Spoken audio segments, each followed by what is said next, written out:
Now, today's session is actually the heartbeat of what we do at the core. Okay, it's literally the heartbeat. Without what I'm about to share with you today, if you don't do that, there is absolutely no way your business is going to survive. Okay, I'm going to share with you some of the leadership skills which make the biggest difference. And I shared with you earlier, one person that I am massively inspired by is Jack Welch. I don't know if anyone here knows Jack Welch. Okay, he was the CEO of General Electrics for nearly 20 years, and he took the company from 20 billion to 90 billion the day he resigned. Okay, that's a person not a lot of people know. You don't get to hear GE, what they do. You use a lot of their stuff, but you never get to hear. But these are the people who actually make magic happen. Okay, and then obviously you get to see these, the likes of Elon Musk or whatever. That's pretty obvious stuff, right? Some of the things that I learned through my journey is that, well, the first thing I'd like to share is that there's a reason they call it deadlines. Anyone wants to explain the word to me? Falakit, do you want to explain what deadline means to you? Deadline is it's a time frame that somebody has put in place to make sure a task is completed. Do you know why they actually call the word deadline? Well, if you go beyond the line, then you're in trouble, more like. That's exactly why this word has been it's a combination of two words. Okay, now imagine if you were in military, right? You were a military man, okay, and you made a mistake or missed a deadline. Anyone wants to tell me? Falakit, do you want to tell me what happens? Sorry, it depends on what it is. I'm guessing the punishment will be quite severe, considering it's the military. Also depends on what country you're in. Exactly. Well, in most countries, I can say, if you make a mistake when you're in war, the simple thing is you're going to get a bullet. Okay. If you are not in war, but you're internally doing something and you miss a deadline, the likelihood is that you will get a court-martial. Okay. Here is what most people don't realize. Your business is, you are the chief, right? You're the head of your business. You are supposed to put deadlines. And if you don't meet them, consider your business as the way to be dead. Okay. That's the first thing or the first rule of business. Okay. Let me share with you how I kind of thought about all of this. Okay. I have been a person, like an internally inspired person. In fact, inspiration means internal in the first place. Okay. I've been inspired for the last 12, 13 years, right? So I don't need external motivation. Okay? But I observed my journey, and the reason I'm giving an example on me so you can see through. I observed on my journey that every time I'd put a deadline or a goal, I'd achieve it, but not maybe as much. So it's almost like I'd shoot for the stars and maybe land on the moon or hang on the moon. Okay. But I'd always achieve that goal to some extent. Okay. And I got to a point where I said, if I can put a goal of, let's say, 100 grand and I can achieve it, or if I can put a goal of, let's say, building a network of X number of people, or if I can put a goal of, let's say, building this, doing this project, what if I multiply this by 10 times or 20 times or 30 times? What would happen if I was to do that? And my observation now on myself is that when I multiply that by 10, I normally get to it to, let's say, a 5. Yeah. But would you be rather on 100 or 500? Raise your hand if you think the basic goal could be 100, You multiply that by 10, let's say 1,000, and you end up achieving 500. Which one do you think is better, 100 or 500? Common sense, yes? 500 is better. Yes, please raise your hand. I just want to interact, yeah? But the only way to be able to do that is when you learn the leadership skills behind that. Now, what do I mean by that? You can't get to 500 just as a one person. One-man band, there's absolutely no way. Do you think you can do 5 people's work in a single day? Raise your hand if you don't think you can do it. Okay? You can't do it. You can't do 5 people's work in a single day. You can't achieve 5 times or 10 times of your goal by just working on your own. You need to start to leverage other people's time, money, creativity, everything, like literally everything a human being has to offer. Creativity, time, money, contacts, whatever you can think about, okay? But what the biggest challenge which people find is, how do you scale a business and how do you start hiring people and hiring the right people? How do you bring in the money? They start to struggle with all of that, okay? And the biggest challenge within that normally is actually not money. Bringing money is actually the easy bit. When you actually start pitching people, what you will observe is, if you start to practice well your pitching and you go and pitch it to, let's say, 10, 20 people, you'll observe that 1 or 2 of these people start working closely with you. That's not the biggest challenge. The biggest challenge now comes to a point where, how do you make sure that on that money, you can actually make more money than what you're going to pay the investors' money. So it's almost like you're paying the investors' money back, you're paying them a return, plus you make sure that you make more money on top of that. Otherwise, it would be the purpose of the leverage, right? How do you make sure you do that? So making sure that you have deals lined up, deals stacked up, you're making sure that you're closing some of those deals, okay? And making sure that you're profiting from those deals and returning your money. But all of that tends to happen when you can, at the core, learn how to hire the right people and lead them the right way, okay? Please raise your hand, or in fact, please share in the chat box. What do you think is the biggest challenge when it comes to scaling? Is it finding the deals? Is it finding the money? Is it finding more people and leading more people? Is it making sure that you can make something profitable? Which one of these 4 is your biggest challenge? Manpower. Okay. What else? Finding deals. Finding the right people with synergy. Definitely, massively. Finding the right people with talent. Yes. Now, can everyone observe that irrespective of any of these 4 that you pick, right?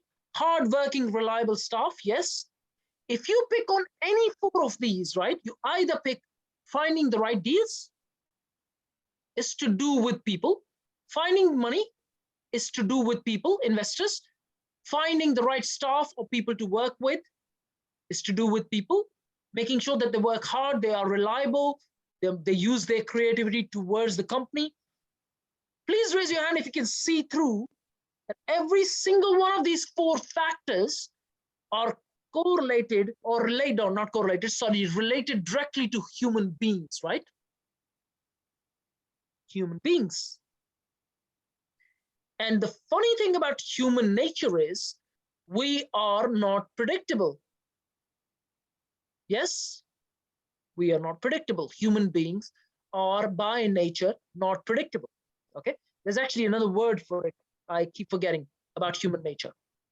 Okay, but how do you make sure that you can lead people into your vision so that they don't just bring you deals, they bring you money and they work alongside you? How do you make sure of that? Okay, let me share with you some aspects which you need to be aware of when you're dealing with people.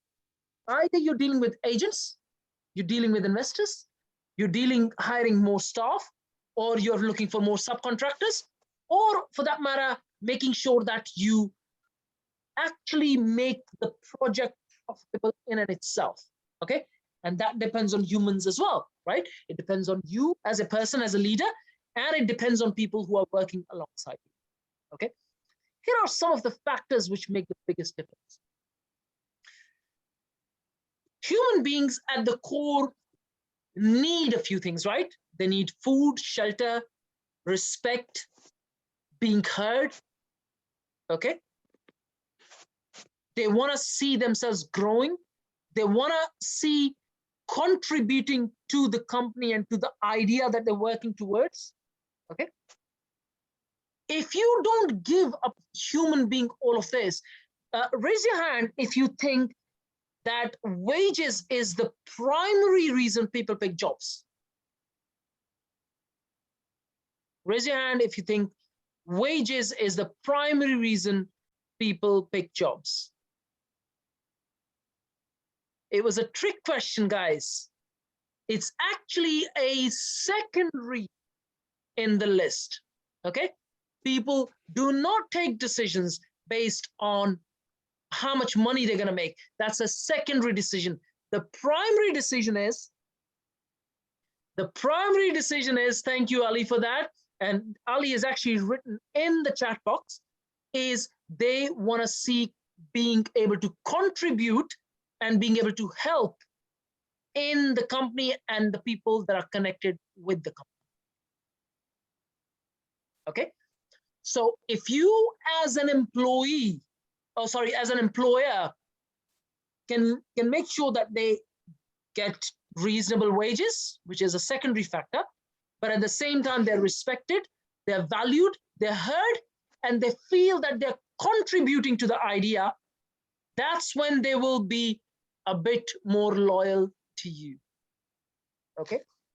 But at the same time, there are two other factors which make a big difference, right? One is you potentially want to lead in a way based on the grow model, where even though you might be the leader, it's your employees or your subcontractors, they start to feel it's actually them who achieved the goals, not you. Please raise your hand if you know what I mean by that. As a leader, it's your job to make sure that all your stakeholders feel, I insist on feel, that they have achieved the goals themselves and not you. So you almost become a leader which is invisible, and they can make everyone else feel in the picture that they're the ones who achieve the goals. And then I'm going to share the other side of the coin as well. The other side of the coin is that you make sure that the goals are achieved and that you're still in full control, while your stakeholders feel that they have achieved everything. Raise your hand if you look at these two things as paradoxical. Raise your hand if you see this as paradoxical. Okay. It's a very, very difficult task to be able to organize a team, stakeholders, that's people who are bringing you deals. There are people who are bringing you money. There are people who are actually working for you, either on wages or as subcontractors. And then you're able to deliver a project where they feel they achieved everything, while you're the one in full control. That's a very difficult task to achieve. And the only way that I have learned this, and there might be a million ways to do this, but the best way that I have learned on how to do this is by first of all using the grow model, and then second is being so humble that you don't actually need, it's almost like you don't need to be you don't need people to tell you that you achieved something. Okay, like there's no need, right? Why do you need someone to tell you, oh, you achieved something? You become the invisible servant in the picture, allowing people to grow and allowing people to feel as if they're the ones who achieved the goal while you're still in full control. And that can only be achieved by being super humble and by using the grow model massively at every step of the way. So when someone makes a mistake, you don't go and tell them you made a mistake. You just go and ask, do you think you could have done this better? Do you think you could have done this better? I think you could have done this better.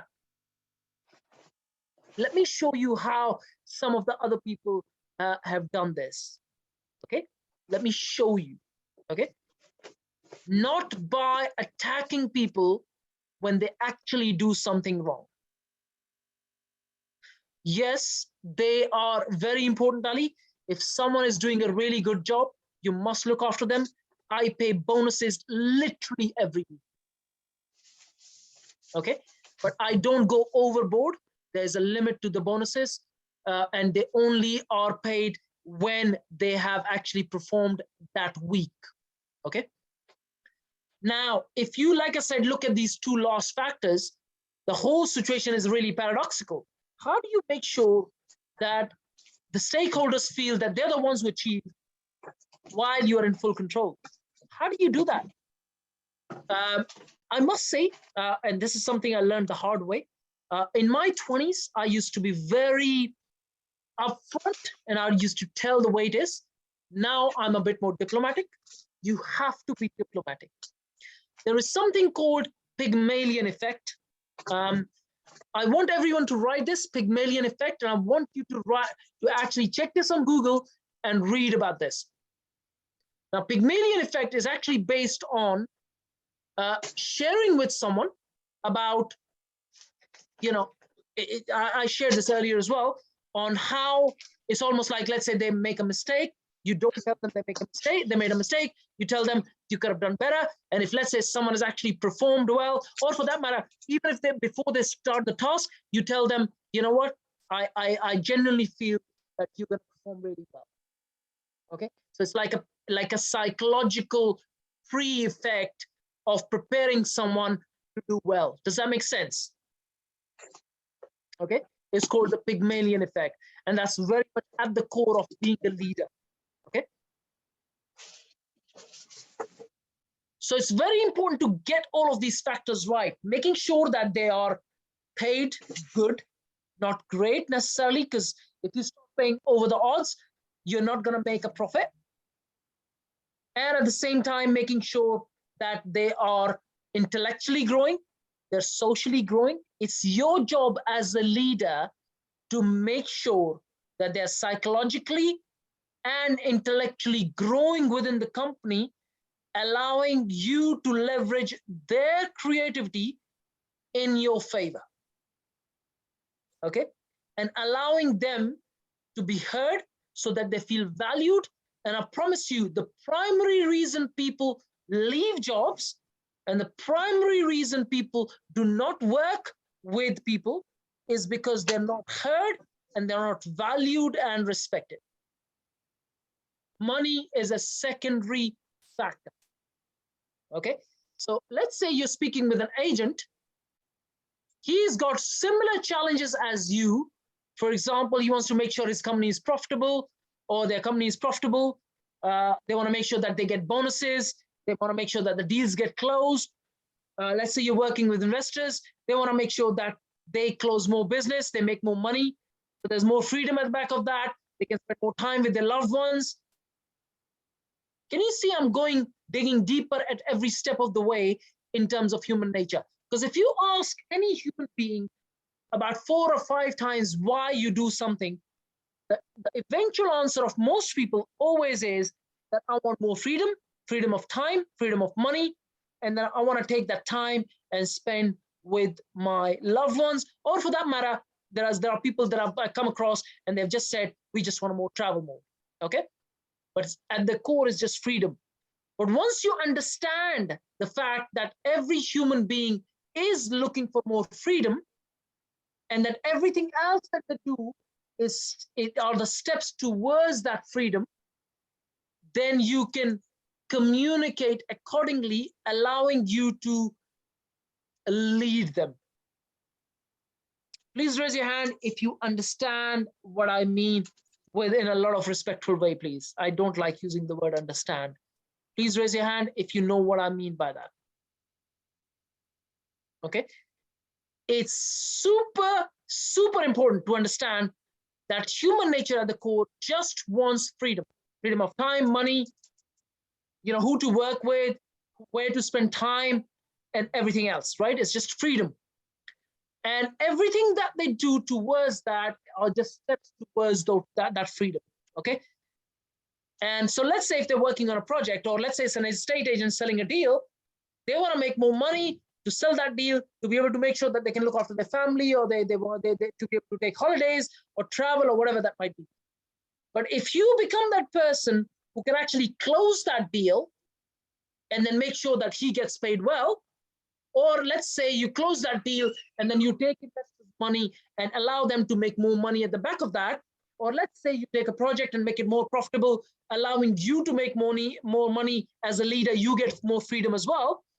And then you create a process of rinse and repeat. That's what all the stakeholders in the picture expect from you. Okay. Now, my observation has been that when I see leaders, right, people who are leading companies, either it's a small business, a slightly more bigger business, medium or a large business, the biggest challenge most people find, and when you start to go through this journey, right, of being able to find a project, being able to raise funding, being able to make it profitable, and then return investors' money back and rinse and repeat, irrespective of the kind of project you're working on, the biggest challenge is not finding the deal. The biggest challenge is not finding the money. The biggest challenge is not even hiring more people. Can anyone tell me here what is the biggest challenge of a leader? Anyone more here wants to tell me what is the biggest challenge of a leader who is leading a small to medium or large size company? Is it about keeping people motivated? No. No. Let me share that with you. The biggest challenge is to make sure that a project actually becomes profitable, and that you return investors' money back, and that you're able to pay the wages of everyone around you, or the consultants around you, or if you've outsourced, making sure the project is profitable and that you can rinse and repeat. That's the biggest challenge. And if you do a good job at every step of the way, that means when you are looking for deals, that you find actually a deal that really stacks up well. When you find investors, that you don't pay over the odds to investors in return. And then when you start hiring the team, that making sure that they do a good job with it. If you get as a leader every step of the way right, what you will find when you get to the fourth step is that the project becomes profitable. Are you with me on this, Falake? Okay. So the biggest challenge any leader finds is to make sure that irrespective of the product or the services that they might be working on, or a project that they might be working on, the biggest challenge always is at the back of that to make sure that it is profitable, that every stakeholder in the picture is paid, and that includes you, that you get paid well for your time investment, and then making sure that you can actually rinse and repeat this, allowing you to scale the business. Now, what I find within this picture is that a lot of people struggle with making sure that they can make something profitable. And that's because they get some of these three wrong. Either they're not able to find the deals that stack up well, or they end up paying over the odds to the investor, or they just struggle to lead the team effectively, and not allowing them to become profitable. Okay. One of these three factors they get wrong. And the reason they get most people wrong is because it's the understanding of human nature that will allow you to lead that team effectively, and then eventually allowing you to make sure that something actually becomes, okay? It's just understanding human nature at the core, which is making sure that they are valued, they're respected, they're heard, that they are heard in terms of their creativity, their ideas, and their ideas are not rejected on the face. If they put an idea in front of you, say, I'm going to look at it, I'm going to consider it. If I find it right, I will use it. Okay? Making sure that you actually ask them, what do you think we can do in this situation to make us more profitable? What do you think in this situation we can be, how can we be more creative? Okay? And literally, I ask that question to most of the people that I am personally connected to, not just people who work for me as employees, but even those people who are stakeholders in terms of investors, in terms of agents that we are connected with, and in terms of subcontractors as well. I actually ask that question to people. We actually have a team of a handyman here that works for us, and they're very, very important to our running of our business. Okay, I ask him all the time, what do you think we can do in this situation to be able to get this job done cost effectively and at speed? And then you'll be surprised when you ask that question on how creative they can be. How creative they can be.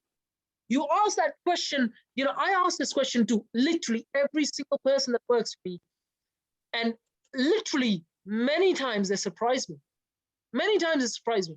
And that's what you call leveraging other people's creativity. That's what you call, you're not going to be able to use someone, you're not going to be able to leverage someone's creativity unless you don't ask the right questions.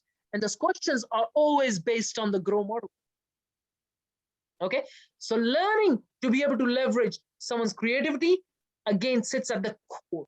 Making sure that they're looked after, like I said, intellectually, psychologically, emotionally, socially. If you don't go out with your stakeholders at least once or twice a year, right? I can assure you they're going to go and start working for someone else or with someone else. Okay, so socially, emotionally, making sure that you emotionally, connect with your stakeholders at an emotional level, making sure that you know them as a person, making sure that you are well connected, and that they know about you as well as a human being. Okay, very, very important when you're trying to lead a person to be emotionally connected with that person, and that you build that trust over a period of time. Raise your hand if you have observed this, where you ask someone who you've known for some time and you build that trust, you ask for something and that they actually say yes, in comparison to someone you don't know for long enough and you ask them, they turn up and say no. Raise your hand if you've been through that situation. That's because you've invested some time with that person who said yes, and that you're emotionally somehow, somewhere, to some level connected with that person, or at least you know their requirement or what they need. Okay, and then when you ask them, that you're able to get a yes. Okay, invest time in your relationships. Now, if I was to zoom out for a bit, what is the actual job of a leader? What is the actual job of a leader? Okay, like, I get this question a lot. Okay, like literally a lot, directly or indirectly, I get this question a lot. What is it that you actually do in a day? Like, what is it that you do?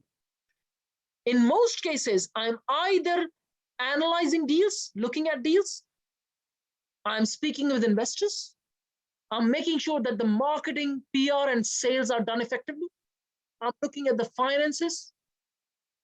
That is all I do in most cases. Okay, now we're potentially getting to a point where we can have someone looking after the finances as well. Okay, but at the moment I'm looking after them. But really, at the core, that's all I do. My job at the core is to lead stakeholder, like it's called stakeholder management. Okay, that's all I do. Making sure that the deals are coming, making sure that the money is coming, making sure deals are stacked up, making sure that the money is not very expensive, making sure that they become profitable, making sure the systems are in place, and then you're scaling and rinsing and repeating that. That is all I do. I don't sit there and actually do technical work. You know, I don't do the websites, I don't do distribution of content, I don't do any social media marketing. You know, maybe spend 10 minutes, 15 minutes making sure everything is running well. I don't, I recruit as well, okay? You know, so you do get to a point where you don't recruit anymore, but I recruit at the moment myself. So I take interviews of people that we hire. I have hired 2 people today. But that's all I do is really just stakeholder management. And like I said, the one thing that sits at the core of all of this is making sure that your project actually becomes profitable, okay? And if you are observing every step of the way, the money coming in and going out, and then making sure that everyone is doing a good job, okay, you're going to do well. And every now and then, I can tell you, we slip up, right? It happens. But at the same time, it's making sure that you get back to your act and make sure that everything starts to run like a well-oiled machine, okay? That's what your job is at the core. In fact, I've been asked this question that, you know, you're sitting at a certain level and, you know, you can say these things. The question is, you have to act like this from today to be able to get to a point where you can actually act like the CEO, okay? You literally have to start acting like one now before you can actually get to that point, okay? Your job is nothing more than just stakeholder management, making sure that you are connected to the agents, they can bring you deals, making sure you're connected with investors, they're bringing you money, making sure that you start hiring and making sure you have processes and systems in place, and then making sure that they're doing a good job and making sure all the numbers are working well in your favor. That's all there is to it. That's all there is to it. You want to make sure that an agent brings you a deal and then it doesn't disappear. It brings you the second deal, the third deal. Making sure an investor is actually investing with you, make sure that they invest back again with you, okay? Okay? It's all about creating and maintaining those relationships, making sure that people are those who are working for you, they don't start to leave you very quickly, making sure that, you know, you look after them, that they actually want to work for you. Observe, I said they want to work for you, okay? You want to create, you want to be that kind of leader who are looking after people, making sure that they want to work alongside you, okay? And like I said, last but not the least is making sure, which is to make sure that the projects are profitable, which is making sure your money is working for you, okay? If let's say you're making 10% return on your money invested, that's not a lot of money because you might have to pay that kind of money to the investor. If you make 20%, then you've got a model to scale, okay? I'm going to ask questions. Alan, any questions?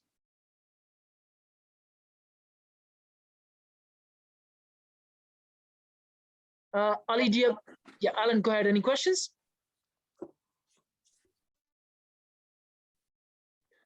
Hi, Jack. Sorry, my phone was, my microphone was muted. No questions, thanks. Thank you. Ali, do you have any questions? No, I'm okay. Thank you, Jack. Falak, any questions? My question, Jack, is, you know, with them keeping your staff, so you said that you need to keep them, what they're missing is the respect and the values.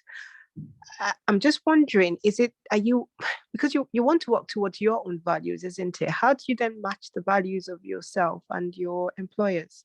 Okay, so there's something called psychometric test. Yeah. Okay. You will find that online. At the same time, when you are hiring people, either employees or subcontractors, yeah, you want to make sure that they are on the same page as you. Let me share with you what I tend to do, okay?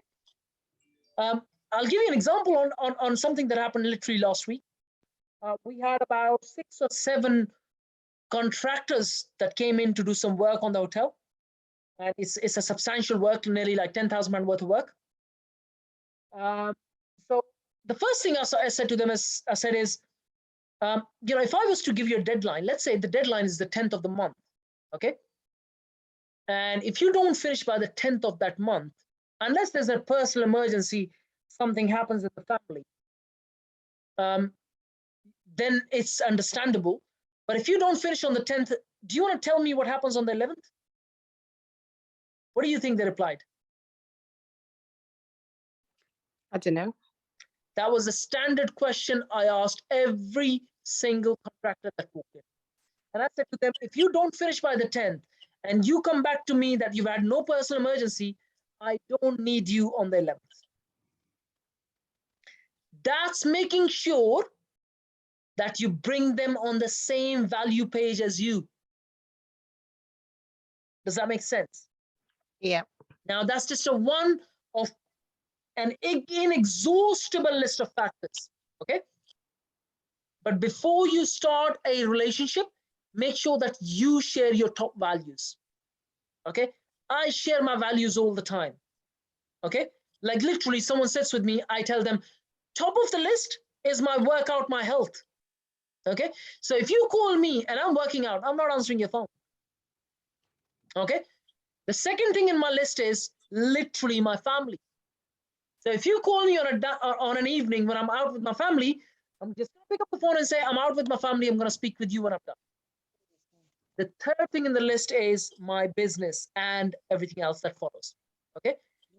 Something that I share pretty consistently with people around me, Falake. Okay. And you want to make sure that you share that with people when they're working very closely. Okay. And at the same time, like I said, I share very, very clearly about my deadlines and how the people can work around them. If they don't meet deadlines, they are out. And I mean, they're out. Okay. They're not coming back in. Okay. You don't need certain people in your life. Life is too short to be miserable around miserable people. Are you with me on this? Yeah, that's a good one. Yes. Okay. I hope that answers your question to some extent. It's not a question I can answer in 5 minutes. It can, I mean, I can sit here and be on it for the next 2 hours. Okay. You know, with going in depth with the values, how deeply would you go into it? So say, for instance, you're getting maybe a casual worker like a VA or like a cleaner or something. You don't really want to start, wasting, well, I look at it as wasting time doing like psychometrics and stuff like that, because then those are stuff that you could consider as more easily replaceable. However, if you're going to be employing like a manager or something, then that kind of stuff you want to be spending more time on. Am I thinking in the right way, or am I taking? You're thinking in the right direction, but depends on the context here, Flake. I'll give you an example, okay? Remember, I'm in a hotel business. Predominantly, I spend a lot of time with cleaners. I have actually found a cleaner between the team who wants to progress to be a manager. I've now actually made him a manager of all the 3 hotels. And he's now helping with me with managerial stuff. Coming back to your question, okay?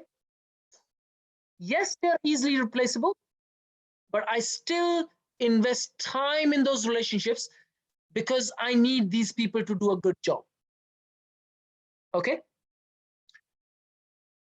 Now we are getting to a point where I will be investing less time with them, and that person who started as a cleaner eventually now has become a manager, is going to be investing more time with them. Does that make sense? It's like you're taking one step at a time.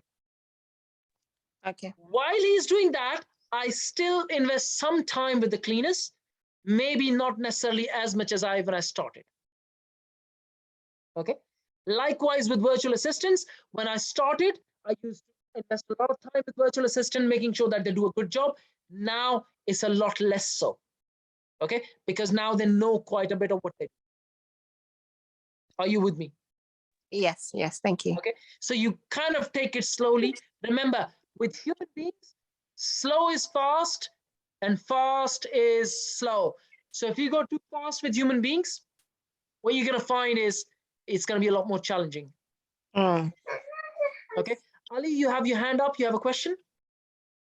Yeah, I just wanted to ask. So, say you've got some staff who you've sort of, shared your values with them, and, they know what you're expecting, but, they don't seem to be getting to that standard. it's not about a deadline, right? It's about the standard that you are expecting. I understand. And they're just not made. Do you just sort of lay them off and just drop them, or do you give them some warning, or what do you do? I'll tell you what I do. Okay. Now let's say, remember, psychologically, everyone has a certain standard. Okay. Now on a scale of 1 to 10, if a employee is performing to the level of 7 on a scale of 1 to 10, 10 being the best, 1 being really the worst. If they're performing to the level of 7, I would always keep them. As long as they perform 7. If they start to fall below 7, if they, let's say, fall to 6 or even 5, I will work alongside them to bring them from a 5 to a 6 and 7 and 8 and 9. But if they fall below 5, I would let them off. But at the same time, I don't expect anyone to perform better than 7. But I won't tell them that. I just know this psychologically. Remember, it's your business. They're not as motivated as you are to make sure that the business makes money. If you are expecting anyone to do better than on a scale of 10, 7, then you're bringing your ego into the picture, thinking, oh, these people need to perform better than I do, or at least as much as I do. You're bringing your ego into it, okay? Because they're not going to perform any better than that. Are you with me on this, Ali? Okay? So my expectation, without telling them, psychologically is a gap of between 5 and 7. They go below 5, I will lay them off. If they're at 5, I'll try and bring them to 6, 7, and so on, and even 8 and 9. But if they don't perform better than 7, I will keep them. Okay? Because you're not going to find employees who actually perform better than 7. Okay? Not at least easily, unless you go through a really massive cycle of lots of people and you come across one who is really motivated. Eventually that person, if he's really motivated, inspired, would potentially want something more than just wages, okay? And even more than bonuses, okay? In some cases, they want to be partners, okay? Yeah. Okay. I hope that answers your question. Yeah, sure. Okay. Any more questions for Lake?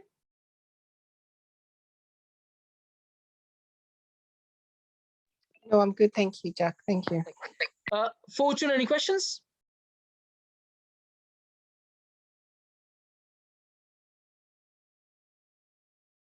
Martin, any questions? No, no questions, Jack. Thank you. Sagir, any questions? No, none whatsoever, Jack. It's just really been very, very helpful. The point highlighted, and it's something to really, really keep on the mindset and keep these. What I suggest to everybody is just to write these points down and reflect upon them, and use them every day as to when we're going to be using them, when hiring staff, and also keeping us motivated. Fast is slow, what Jack said, and slow is fast. So we don't want to be missing out on any opportunity, Jack.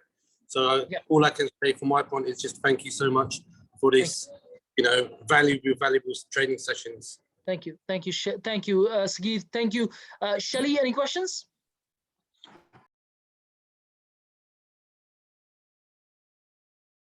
No, Jack. Thank you. Thank you. Guys, I have a request to everyone, okay? This session that I've done today is literally this is the heartbeat of your business, okay? Everything that I've shared, you'll be surprised if you were to simply sit back and watch this session again when it's recorded. It is recorded, so it's going to be uploaded. When you will watch it again, you will pick up so many small nuggets there that will allow you to be a fantastic leader, making sure that you can scale your business, okay? Like just so many nuggets, okay? Please, please do watch this session again, make notes and start to work on these, because what you will find at the core is this is the heartbeat of your business, okay? Like literally, if you can get people to work alongside you leverage their creativity, leverage their resources, what you will find is you will have a scalable business and and profitable projects at the core. Without human beings, without being led well, what you will find is that you will have unprofitable projects. You will have difficulties in scaling, all sorts of problems. It's when you can lead a team effectively, and I mean not just a team as in your employees, I'm talking about stakeholders. When you can lead a team effectively, you don't necessarily need to worry about the profits of the company, because it will become profitable. Okay. Thank you once again. This is today's session. Stop the recording.